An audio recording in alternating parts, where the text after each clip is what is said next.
Be Live and sa VNC team, thank you so much sa walang sawang support for this community.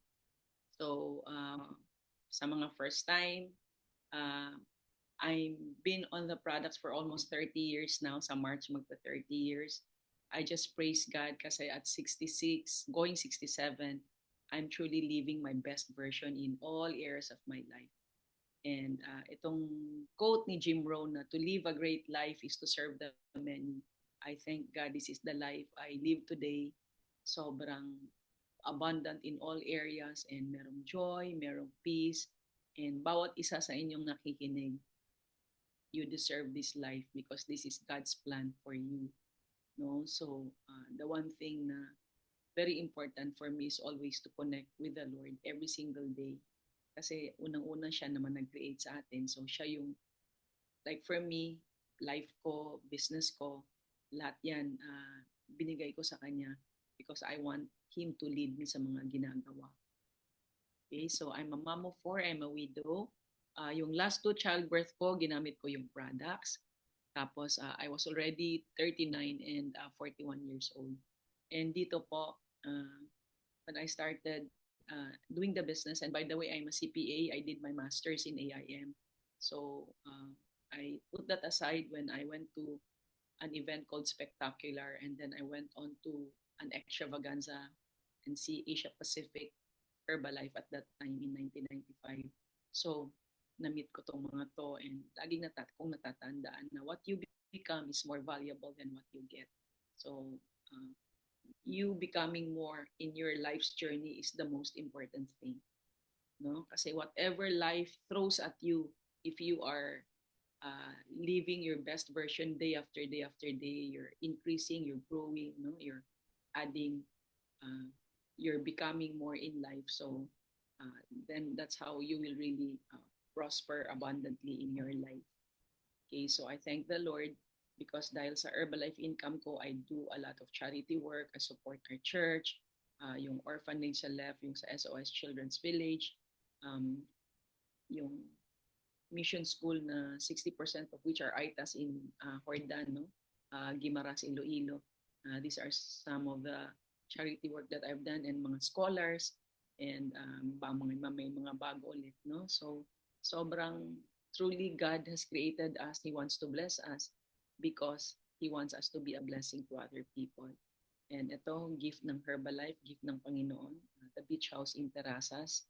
So, ang maganda, hindi lang ako at pamilya ko nag-i-enjoy. So, many of our distributors and leaders have already enjoyed this blessing sa Panginoon and many others pa po. Okay, so there are 7 pillars of good health. Yan, nutrition, I just run down physical activity, ano po, screenshot ko po, water. Kasi kadalasan nakala natin sa kinakain lang nagmamatter si good health. Hindi po. So, pahinga is so important. I'm learning that. Rest lahat sa Panginoon. Kahit ano pa yung mga hirap na gawin at maraming gagawin, maraming deadlines. So, bahala si Lord. He'll arrange everything for you. And then emotional, mental health, and spiritual growth is also very important.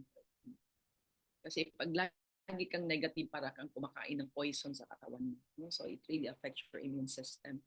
Then community, supportive community like the Herbalife community.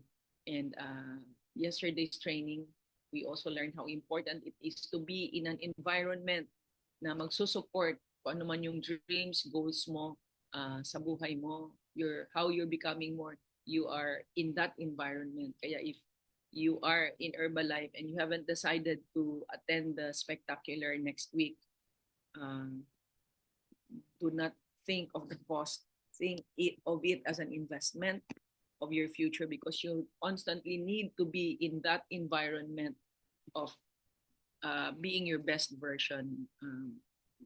Yung talagang matututo from the leaders, no, from the best of the best. And again, also mental activity is very important. Kaya nga at my age, hindi ito panahon na mag-retire, wala nang kakaaralin. Andyan pa po yung potential na binibigay ng Panginoon bawat isa sa atin. Or maybe you don't need the money, but you need to do something that is worthwhile, and that's why Herbalife gave me business that has a purpose na sarili kong oras. Ayaw ko na po yung career ko. Mai-stress ka talaga at hindi ka sa oras. I don't wanna be like that. Okay? Mother, sorry to interrupt po. Inay, pwede pong palakas lang ng audio kasi medyo mahina po. Alam mo, malakas, yan, okay na. Wala naman, sige, ilapit ko yan, na. Mother, mas malapit ka na lang po sa ano, if it's okay. Okay, so nilapit. Thank you. No, Tin, malakas naman. Tin, malakas ba kayong sa'yo? Kailangan mo i-increase volume mo, Tin. Hindi, may nag-chat po, T. Cecil. Okay po. Thank you. Thank you po for letting me know. So, ito po, I've always used this technique. Meron kang inaaral, meron kang i-learn, gusto mong maipamumuhay mo at maia-apply mo, hindi mo makakalimutan. 5 things po. No? So, and this happens to be also the technique is best-selling author of that book, Purpose Driven Life. So, may naririnig kayo sa akin, for example, today, in your class, in your trainings, and then may nababasa ka, pag-aaralan mo yun ulit, and then you try to memorize the context, not necessarily word for word if you don't have to, and then you meditate, you pray about it, like in what I'm going to share with you, and then you apply it. Kasi yung learnings that you will learn every Sunday that I share, I can promise you sobrang huge help bawat isa sa atin because it has helped me a lot, no? To weather anything in life. Okay? And disclaimer lang, yes, I'll be sharing some Bible verses but wala po ako, hindi po ako pastora, hindi po ako pumunta ng Bible school. I just really love the Lord. I learned to seek Him day after day after day, and that's what I want to encourage you. It's not about the service, it's about you talking to Him as your Abba Father, as your Jehovah Jireh, He's your provider. So just talk to Him like you're talking to your parents, no? So andyan siya, you acknowledge His presence parati. Because yun lang din ginagawa. Itong ginagawa kong ganito, hindi ko naman to plano. Siya din nag-lead sa akin. And before I really speak, I prepare myself spiritually. I speak in tongues, and lagi kong sinasabi, once it's my turn to talk, I just say, Holy Spirit, just take over. So, gagamitin lang ng Panginoon ng bibig ko to deliver the message for you guys. Okay? So, just again, another reminder, when you use the gifts that God has given you, it is an act of worship. Kala natin, worship, kanta lang, or magbigay lang ng donation sa church, no? Yung mga potential, may kakayanan bawat isa sa atin. But if you're not in that environment that allows you to stretch your potential, maximize your potential, no? So, masasayang lang po, no? And you will never know, ay, kaya ko pala to, and so on. Okay?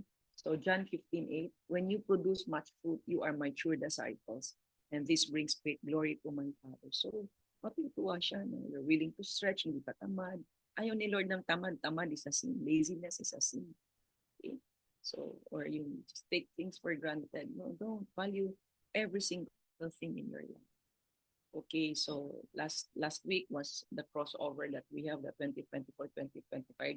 So check nyo ulit, baka may naiwan pa sa 2024 na hindi maganda, hindi nyo na yun pwedeng dalhin sa 2025 because you have to be prepared spiritually to receive all the blessings God has in store for you for 2025. Okay, so this is not about New Year's resolution. This is yung maayos ang puso mo na ready ka tatanggap at naniniwala kang ibibigay ng Panginoon yung mga hindi mo natanggap ng 2020. Okay? So again, ang first is about dreaming big in 2025. So let me just make you realize this. Why dream big and why not be afraid of dreaming big? You have a big, big God. A God who created the heavens and the earth. So minsan pag may tinatanong sa inyo yung anong pangarap mo, minsan nahihiya pa yung iba. Bakit ka mahiya? Kinahihiya mo ba yung plano ng Panginoon sa buhay mo? Ayaw mo bang matupad yun? So think about that. Kasi pag nahihiya ka, again, nakakonect na naman yung sarili mo in the past. Sa nangyari, ikaw yung worst enemy ng sarili. Never listen to what the enemy is trying to tell you. Kaya yan kasi ganito ka lang, blah, blah, blah, blah, blah. whatever. Okay? Or basta yung worth mo is because you're a child of God. Ano yung mga nangyari in the past, etc. Walang bearing yun sa amazing na mangyayari sa'yo for 2025. Basta tuloy-tuloy kang, as in, tuloy-tuloy kang kumakausap sa Panginoon every single day. So kami kanina, we woke up at 4 a.m., prepared ourselves, we had our prayer perimeter ng 4:40. So, well, it's a choice we have. I can sleep through because medyo kahapon was physically heavy for trainings and everything. Then may part sa gabi, but basta sabi ko, Lord, you just give me the strength. Okay? And alam nyo, I almost didn't want to talk this morning. Sabi ko, recorded, mga dating recording na. But hindi ko kayang gawin yun kasi I really want to do things for the Lord. Kaya in life, masanay kayo na minsan mahirap gawin pero alam nyo yun ang tama. Gawin nyo for the Lord kasi He's going to really bless you so much. He's going to be very pleased. Okay, so in Jeremiah 29:11, God promises, I know the plans I have for you. Bago ka pa pinanganak, ginamit lang ang tatay-nanay mo, whether kilala mo ang tatay-nanay mo, hindi na yun issue. May planong Panginoon sa'yo. He is the one who decided to bring you into this world. I-adopted ka or whatever, nagkamali. Hindi yun ang issue. Mahal ka ni Lord. He created you to dream. Tandaan niyo yan, He created you to dream. And plans to prosper you and not to harm you. Plans to give you hope and a future. And of course, minsan during our daily life, hindi naman lahat maayos, hindi naman lahat beds of roses. That's why you need God. Para hindi ka mapunta doon sa negativity, sa worry, sa complaints, sa fear, etc. Kung ano-ano pang hindi magandang bagay na maghahadlang sa answered prayers mo, sa prayer request mo. Okay, so ang plano niya is laging maganda. So sino yung nagpo-cause ng mga hindi magagandang pangyayari? Yung enemy. That's why if you're in constant connection with Him and you have the presence of the Holy Spirit in you, na-avoid lahat yung mga untoward incidents. And ako, I'm only sharing from experience. Okay?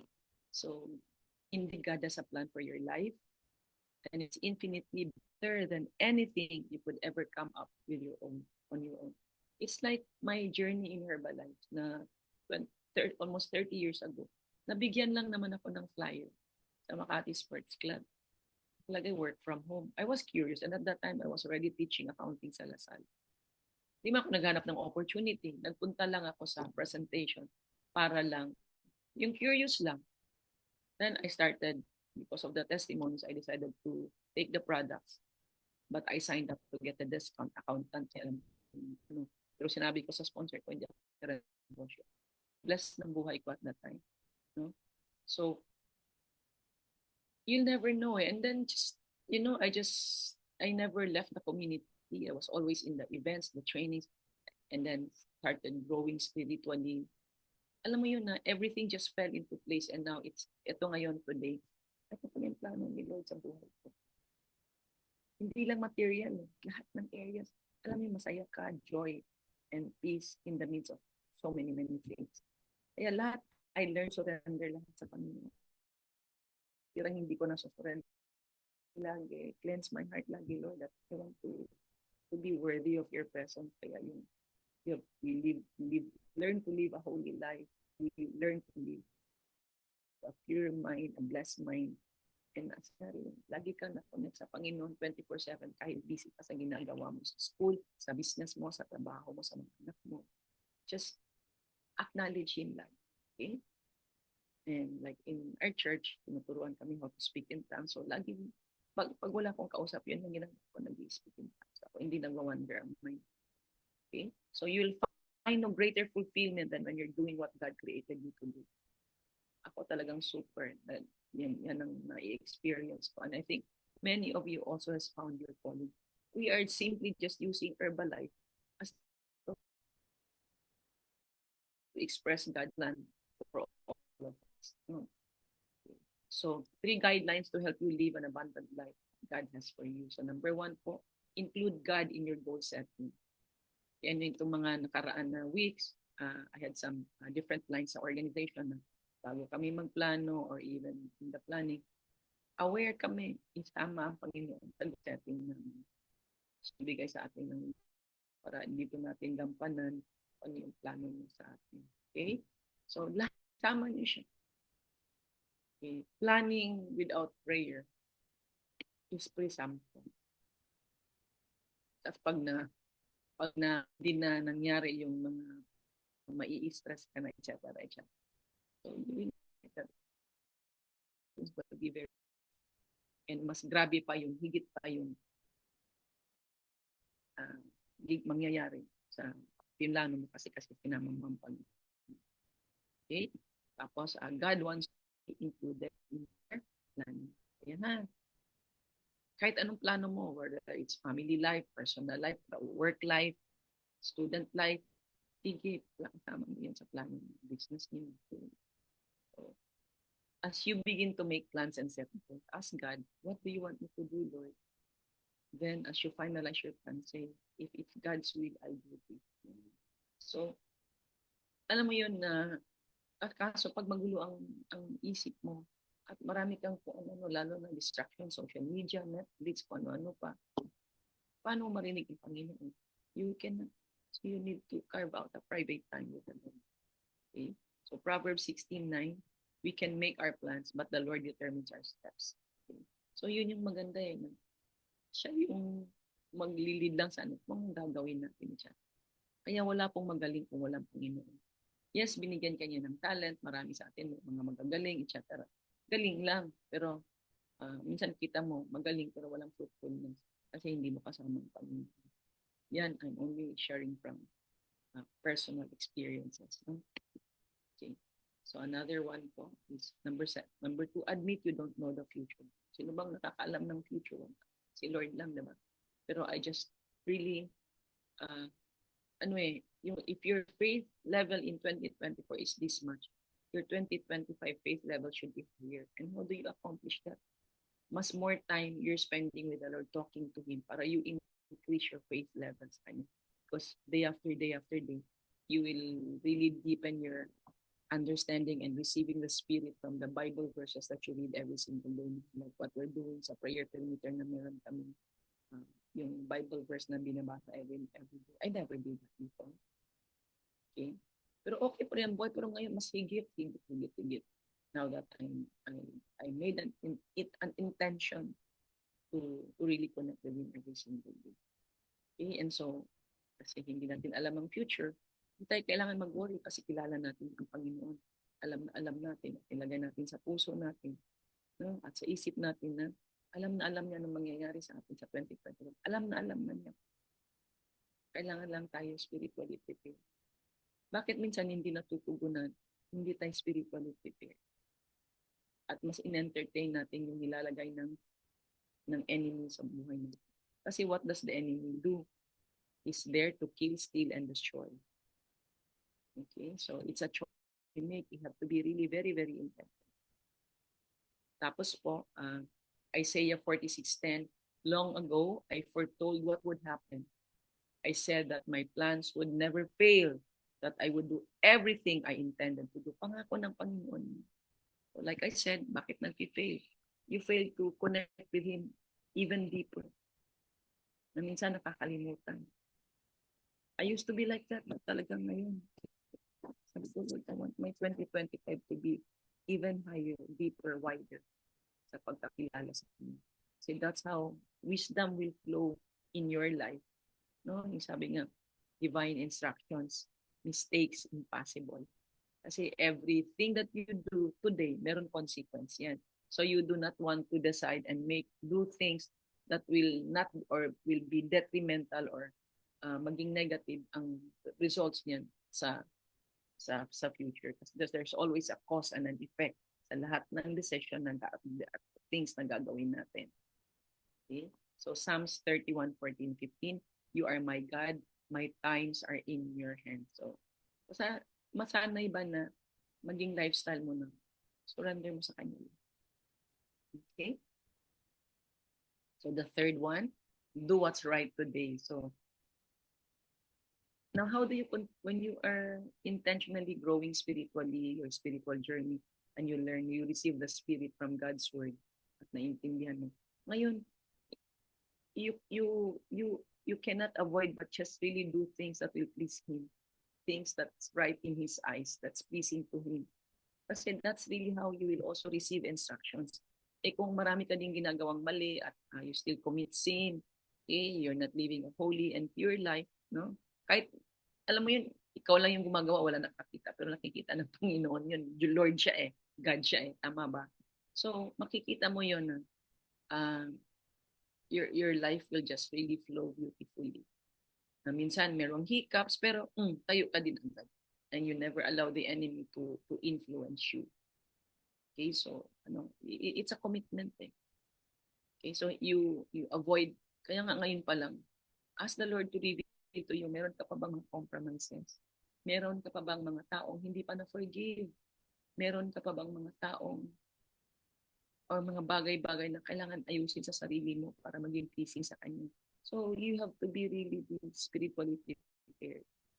Okay po?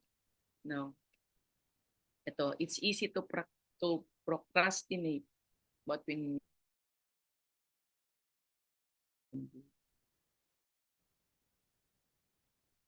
then you might not see the whole road ahead. Sino bang alam, wala din tayong alam.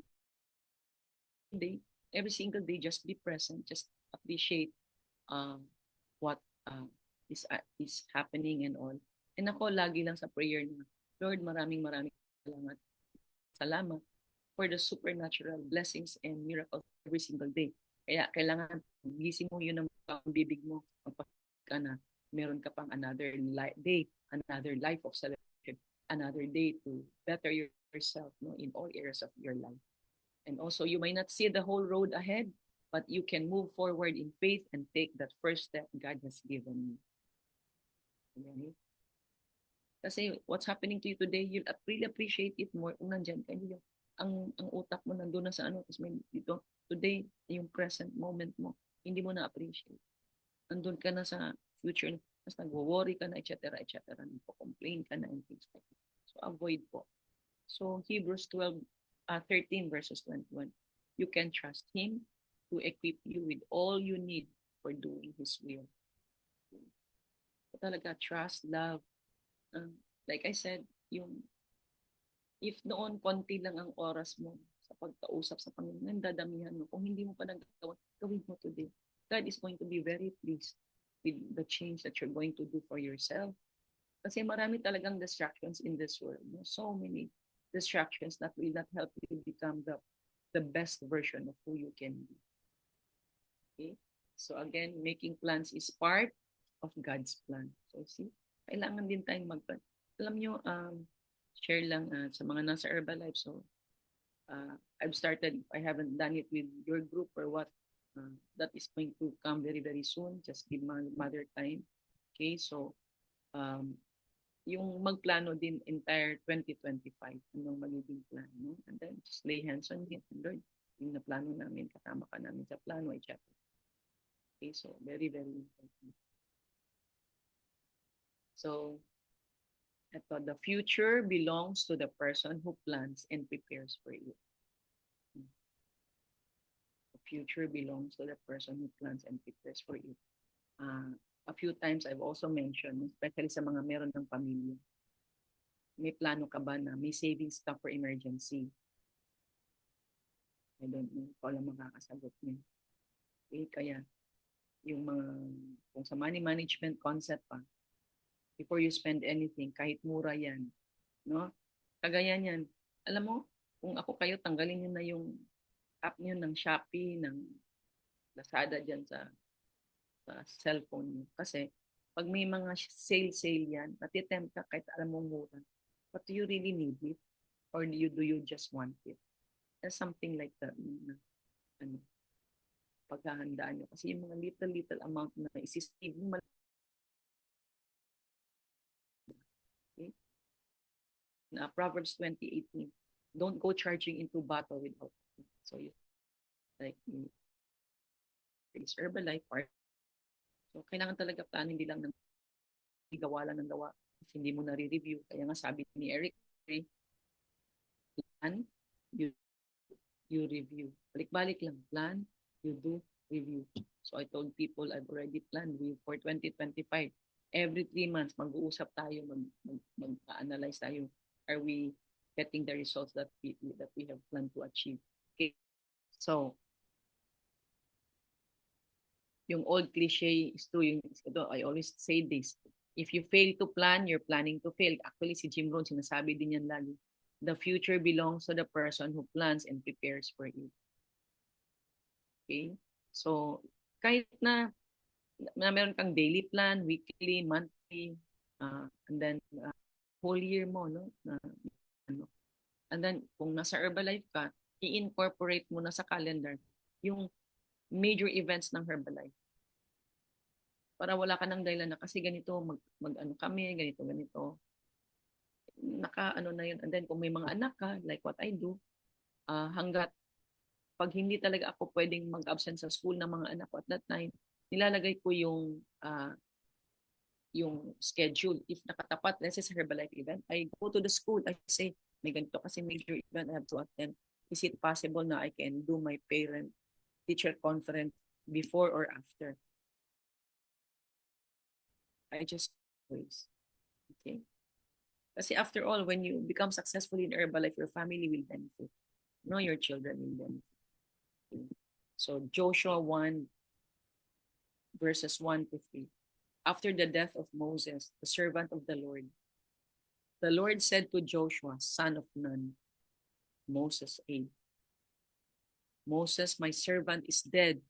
Now then you and all these people get ready to cross the Jordan River into the land I am about to give to them, to the Israelites. I will give you every place where you set your foot, as I promised Moses. So may promised land binigay ang Panginoon, and it applies to us to this day. Yung mga pangako ng Panginoon, i-bless niya tayo. No? So huwag niyo kalimutan yung mga yan. Kaya nga, pag naaalala niyo yung mga Bible verses, and that moment you need it, nakukuha mo na lang, naaalala mo na lang. Just declare it's a boon. Okay? So the first thing God said to Joshua as they prepared to enter the promised land was this. Sinabi niyang Moses is dead. Bakit sinabi yun? Because Joshua was never going to possess his destiny in the past. So di ba yan last Sunday sa crossover? Wala na the drama, oy, kawawa ko, etc. Kaya minsan yung telenovela or some other programs that's not really helping you grow. Sayang oras. Choose. Alam mo yun, you choose ano yung ipapasok mo sa heart mo, sa brain mo, sa mind mo. And the second thing God told Joshua was this, get ready to cross the Jordan River. So it was the entire Bible verse that we did last time, no? So, kailangan prepared. In other words, you've got to prepare and plan it out. So be very, very specific. Kaya like sa atin na nasa Herbalife, specific ang plan. May natutunan kami yesterday about the 100 conversation challenge. So anyway, tsaka ko na yan ang yan. So napakaganda na exercise yesterday. So again, don't go charging into battle without a plan. Okay, excited ka mag-Herbalife, for example. Sorry sa mga hindi pa nag-Herbalife, pero excited ka pero wala kang plan. That's why you need to work with your mentor. Okay. Para hindi masayang yung oras. That's why you need to attend all these important events para with your limited time, you can maximize your learning. Oops. Okay, so God says it's wise to plan, but since you don't know the future, He also wants you to give Him the right to change those plans and then trust that He knows what's best for you. Diba kasi minsan along the way, meron kang gusto na plano mo na at hindi nangyari. Just trust Him na He has better plans for you. Diba may mga ganyan tayo minsan? And ang tendency natin is to be disappointed, to feel bad, kasi naplano na, hindi mo nangyari, etc. O hindi natuloy. Okay? You trust God na meron siyang ibang better plan for you. So, again, commit whatever you do to the Lord and trust Him to make it succeed. Para bang laging conscious effort, very, very intentional kung ano man yung ginagawa. Word para sa iyo. para sa iyo. Make your plans and then say, Lord, this is the best I can do. I'm surrendering these plans to you, and I give you the right to change them. And I'm giving it all to you. Di ba? Surrender mo lang na. Antayin mo yung mga taong i-arrange niya supernaturally for you to cross path with para matupad yung mga plano mo. Okay? And so something for us to reflect on today.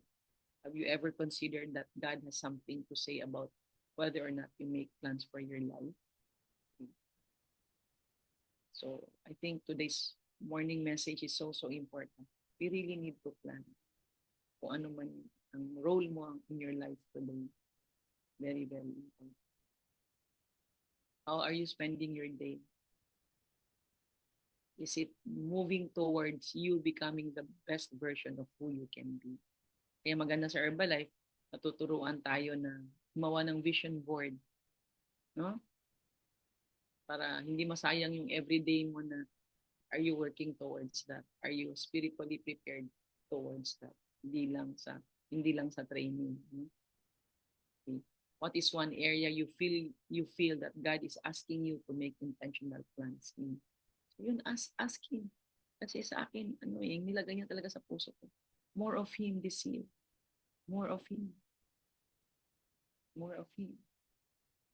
Kaya I've started also doing that. No? And less chika-chika.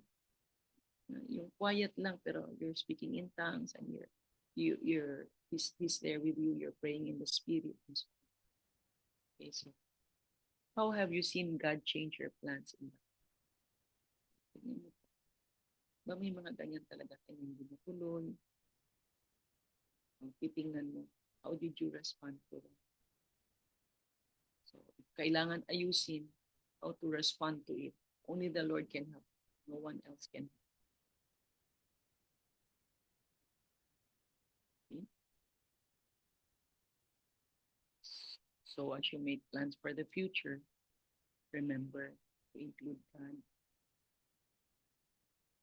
Admit that only He knows the future.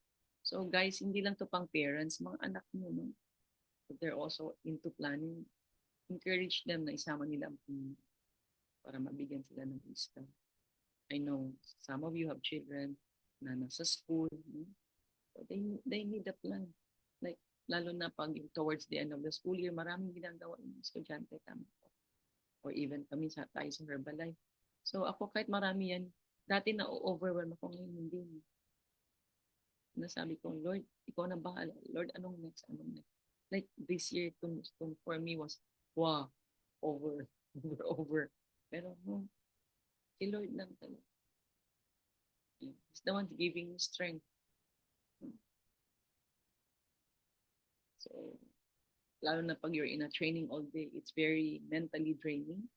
But because of God, na-carry ko, na-absorb ko, kahit buong araw yan, hindi ako inaantok. So I also refused to eat solid food for lunch. I had another shape. Mas strong ako. Mas mentally alert. I always do that lalo na Herbalife trainings all day. Sayang naman naupo ka na doon. Tapos tutulog-tulog ka. Sayang. So I was busy typing on my laptop yung sinasabi ni Eric Worre, and then screenshot ako. Sa kabila yung iPad ko, ini-screenshot ko yung I'm always a good student. Lahat po tayo sana ganun na seryosong matuto, and it's what we learn. Kasi after niyan, pag-aaralan ko po ulit yan. And then I try to teach it because then that's how I implement it sa sarili. Okay.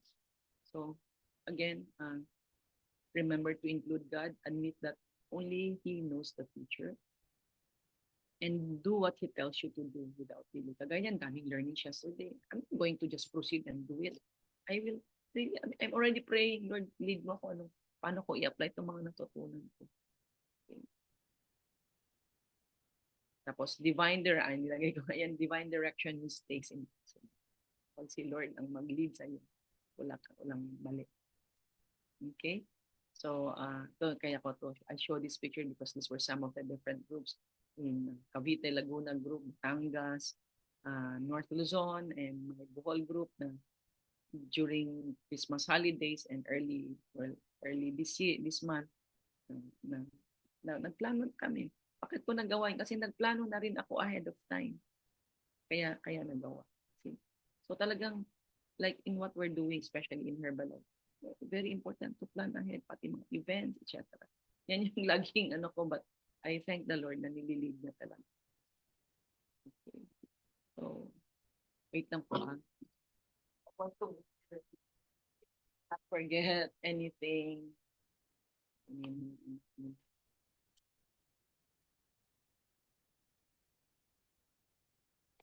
Sinabi ko lang dito na if wala kang plano, parang sinasabi mo, hahayaan mo na lang ang buhay mo. Okay? Alam mo, kahit na your life today, you're very, very comfortable. You don't need the money. It's not about the money. It's about how spiritually prepared are you when life throws back at you. Kaya hindi yung pwedeng bahala na si Lord. Anong bahala na si Lord? Okay? Dapat alamin niyo ano yung bahala na si Lord. Kaya kailangan, you have to intentionally connect with Him. Okay? Kasi sabi nga ni John Maxwell, a life in which anything goes is a life in which nothing goes. Kaya everything has to be with intention. Okay? So, I think I'm done with my sharing. Thank you so much, O Lord, for today. Magpakita na kayo, mag-open cam kayo kasi mag-pray tayo. Okay. Sige. So, anyway,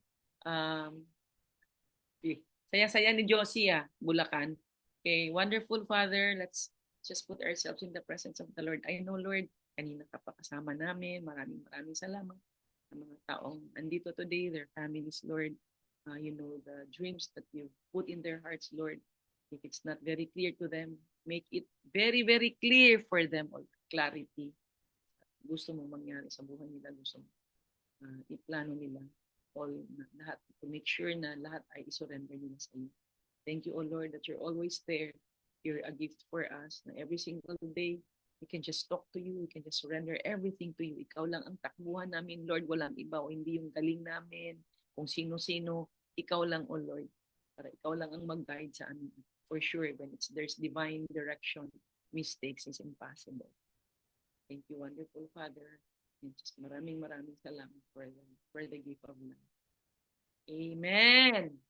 Okay. So, before I pinaalala ni Lord, I want to continue, no? So, for those of you na you have not really accepted the Lord as your Jesus as your Lord and Jesus as your Lord and Savior, I want to invite you, kung sino ka man. I'm not going to force anyone, so just repeat after me. Heavenly Father, maraming salamat for opening my heart for this possibility to really be spiritually prepared sa plano mo for me for 2025. Mula ngayon, O Lord,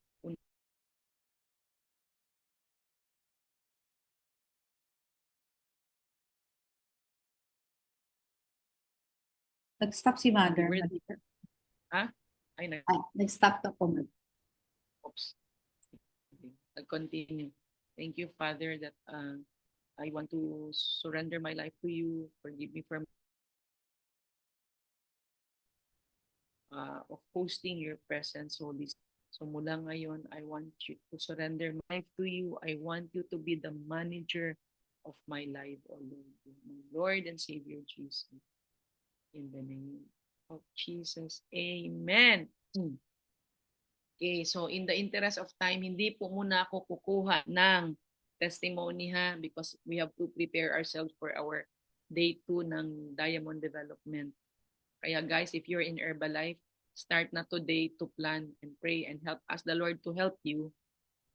Kung na matulungan ka sa Premier League. Kung hindi mo alam anong Premier League, tanungin nyo ang mentors nyo. It's the best thing that's going to happen for you. I've been in Herbalife almost 30 years.